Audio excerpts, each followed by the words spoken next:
সুপ্রিয় দর্শক, আসসালামু আলাইকুম। আশা করি আল্লাহ তাআলার অশেষ রহমতে আপনারা ভালো আছেন। নবীজিকে স্বপ্নে দেখার আমল।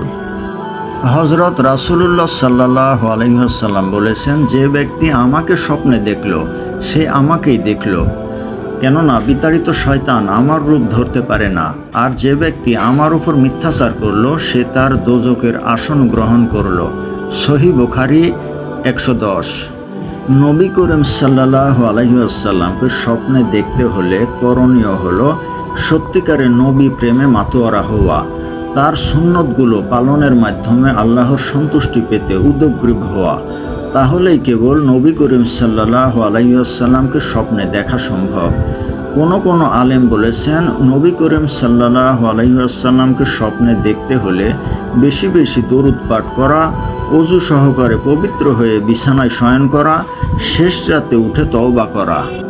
এছাড়া আল্লামা শেখ আব্দুল হক মুহাদ্দিসে দেহলভী রহমতুল্লাহ তার তরগিবাতুস সাদাত নামক কিতাবে লিখেন, জুমার রাতে 2 রাকাত নামাজ আদায় করে প্রতি রাকাতে 11 বার আয়াতুল কুরসি ও 11 বার করে সূরা ইখলাস পাঠ করার পর সালাম ফিরিয়ে নিচের দরুদ শরীফ 100 বার পাঠ করতে হবে। তাহলে ইনশাআল্লাহ রাসূল সাল্লাল্লাহু আলাইহি ওয়াসাল্লামের দিদার লাভ হবে।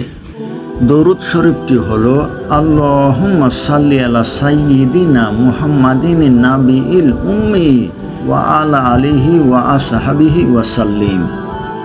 তো সম্মানিত দর্শক, জুমার রাত অর্থাৎ বৃহস্পতিবার দিবাগত রাতে জুমার রাত। তো এই জুমার রাতে এশার নামাজের পরে আমরা 2 রাকাত নামাজ আদায় করব। প্রতি রাকাতে আয়াতুল কুরসি 11 বার এবং সূরা ইখলাস 11 বার পাঠ করে নামাজ আদায় করে সালাম ফিরিয়ে উল্লেখিত দরুদ শরীফটি 100 বার পাঠ করে রাতে ওযু সহকারে ঘুমালে ইনশাআল্লাহ রাসূল করিম সাল্লাল্লাহু আলাইহি ওয়াসাল্লামের দিদার লাভ হবে। আল্লাহ তাআলা আমাদেরকে রাসূল করিম সাল্লাল্লাহু আলাইহি ওয়াসাল্লামকে স্বপ্নে দেখার মতো তৌফিক দান করুন, আমিন। তো সম্মানিত দর্শক, ভিডিওটি ভালো লাগলে লাইক, কমেন্ট, শেয়ার করুন এবং আমার চ্যানেলটি সাবস্ক্রাইব করুন। আল্লাহ হাফেজ।